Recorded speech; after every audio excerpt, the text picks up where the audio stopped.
করেছে আপনারা হঠাৎ করে দেশপ্রেমিক সেনাবাহিনী হয়ে গেলেন। আপনাদের লজ্জা লাগলো না? 16, 17, 18 বছর ধরে আওয়ামী দিল্লির গোলামি করে বাংলাদেশের নেতৃত্ব জিয়ান মির্জাফরের রোল প্লে করেছেন। তো আপনাদের মুখে কোনো কথা শুনি নাই। সেই দিন তো আপনারা প্রয়োজন নিয়ে কথা বলেন নাই, ট্রানজিট নিয়ে কথা বলেন নাই, ট্রান্সশিপমেন্ট নিয়ে কথা বলেন নাই।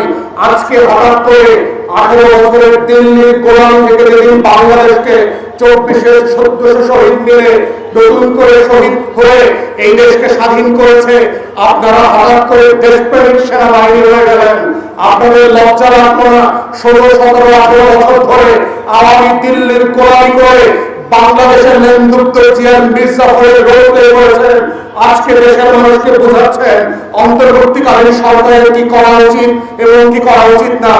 আপনাদের মনে রাখা উচিত আপনাদের 17-18 বছরের আগে হওয়ার কথা, গুম খুন 800 আয়না ঘর করার কথা, 6500 নাগরিককে অত্যাচার নির্যাতন করে লাশ গুম করে দিয়ে ক্রসফায়ার করে হারিয়ে দেওয়ার কথা।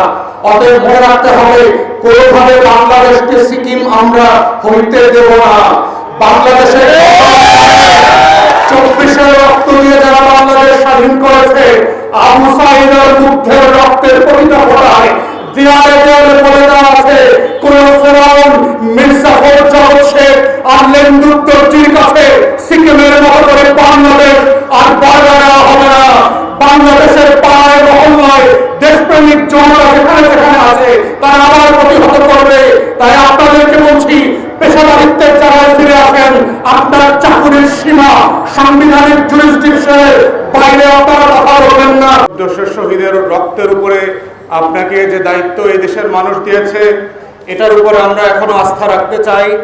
সংস্কার, বিচার এবং নির্বাচনের যৌথ রেসপন্সিবিলিটি নিয়ে আপনি এবং আপনার টিম কাজ করছেন।